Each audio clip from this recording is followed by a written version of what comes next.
First, you need to understand that the subjunctive mood is used to express desire, hopes, wishing, order, command, doubt, uncertainties, and feelings.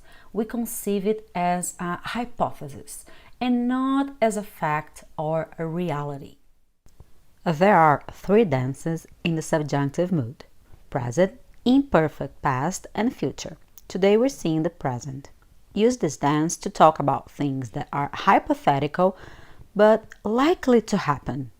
Example, I hope you talk to her today. Eu espero que você fale com ela hoje.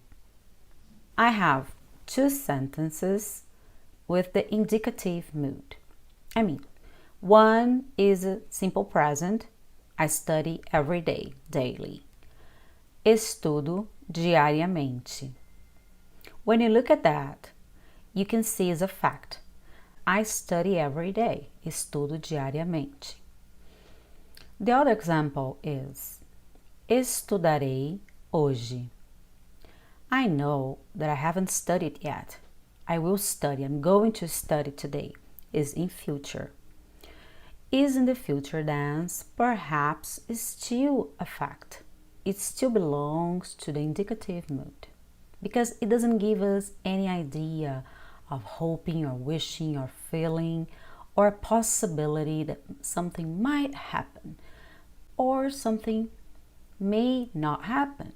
It's very common in the subjunctive to start sentences with the impersonal sentence. It's possible that, it's important that, it's natural that. So, é possível que eu estude hoje. It's a hypothesis. It's possible that I study today. It's not for sure. It's not certain. Okay, before that, we need to investigate these pre-sentences, right? So, usually, in the subjunctive, the clauses need two sentences to make sense. They are conditioned to each other or correlated. In the subjunctive, the clauses are introduced by conjunctions or connectives that force you to put the verb in the subjunctive.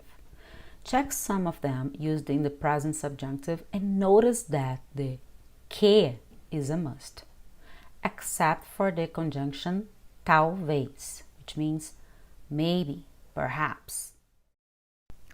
There are three main ones. First, meaning desejo, ordem. So, I desire, I want you to do something. I forbid you, I hope, I require, I prefer. I ask you to do something for me. Hopefully something happens. Notice that always two things going on. You giving a third person an order, a command to something for something to happen, and the que must come, right? This que is not a relative pronoun, right? It's the conjunction that's going to come before these orders. So, desejo que, quero que, proíbo que, espero que, exijo que, eles venham, tomara que eles venham. Oxalá, it's more used in Bahia, né? So, hopefully they come tomorrow. Tomara que eles venham amanhã. Or I hope they come tomorrow. It all belongs to the family of desire, wishing, preferences. Now let's check the pre-sentences we use for the second case, which is dúvida, wonderings, doubts, daring.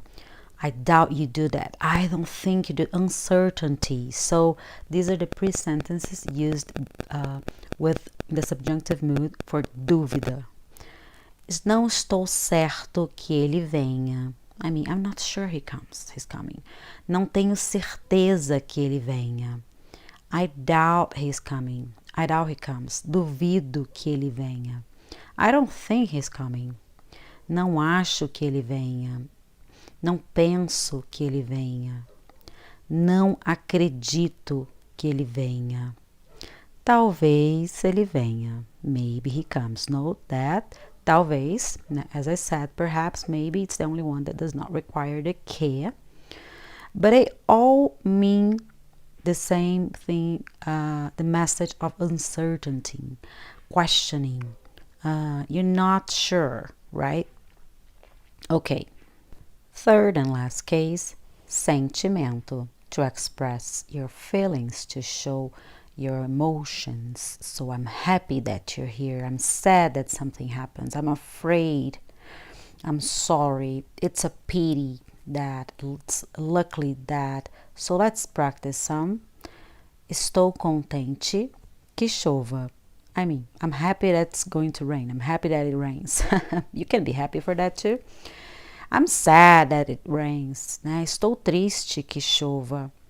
Receio que chova. I'm afraid it's going to rain. I'm afraid it rains. Né? I'm sorry. Lamento que. Sinto que. They're all the same. To be sorry for. Que pena que. Que pena que chova. É pena que chova. I mean, it's a pityness. It's a pity that it rains. Então, the third sentimento, you express your feelings, your emotions. There are some exceptions with que bom, for example. Que bom que você está aqui. It's good that you're here. Or que bom que você esteja aqui. Well, I hope you understand that's just a resume of present subjunctive. Subjunctive is deep and there are many exceptions. It's just a highlight here with you guys because I know it's hard, and we're starting with the present subjunctive now. I hope it's more clear to you that I want you to learn how to speak Portuguese is a wish, a desire, and that's why I use eu quero que você aprenda a falar português.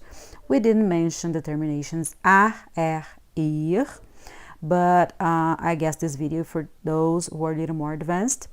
If you like this lesson, please share it with your friends. Remember to go to my website, check out prices.